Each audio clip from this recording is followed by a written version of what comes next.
தேவனே நான் ஓமதண்டையில் இன்னும் நெருங்கி சேர்வதே என் ஆவல் பூமியில். ஆதியாகமம் 5ஆம் அதிகாரம் 25-26. மெத்துசலா 187 வயதான போது 187 வயதான பொழுது லாமேக்கை பெற்றான். மெத்துசலா லாமேக்கை பெற்ற பின் 782 வருஷம் உயிரோடு இருந்து குமாரத்தையும் குமாரர்களும் பெற்றான். இவன் 969 வருஷம் உலகத்தில் வாழ்ந்தவன்.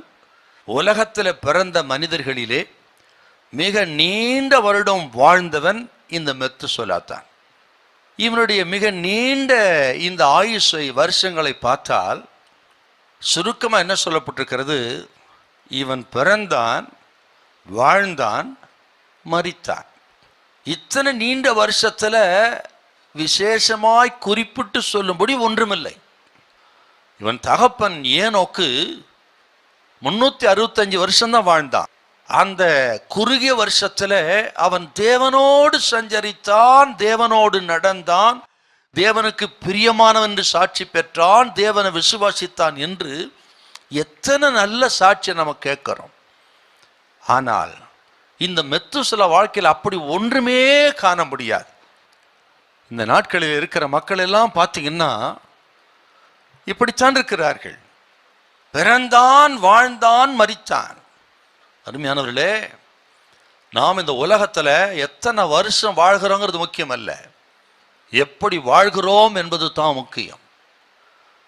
இந்த சத்தியத்தை கேட்கிற பார்த்து கொண்டிருக்கிற மக்களை பார்த்து நான் கேட்கிறேன், எத்தனை வயசு இருக்கலாம், ஆனால் எப்படி வாழ்ந்து கொண்டிருக்கிறோம்? யாரை போல சாட்சி பெறப்போகிறோம்? ஏனோக்கை போலவா, அல்லது பிறந்தான், வாழ்ந்தான், செத்தான் என்று சொல்லப்பட்ட உலகத்தாரை போல சாதாரணமாக வாழ்ந்து ஒரு குறிப்பிட்டு சொல்லும்படியாக ஒன்றுமில்லாமல் மரித்து போனான் என்று மெச்சு சொல்ல அப்படி வாழ போறோமா?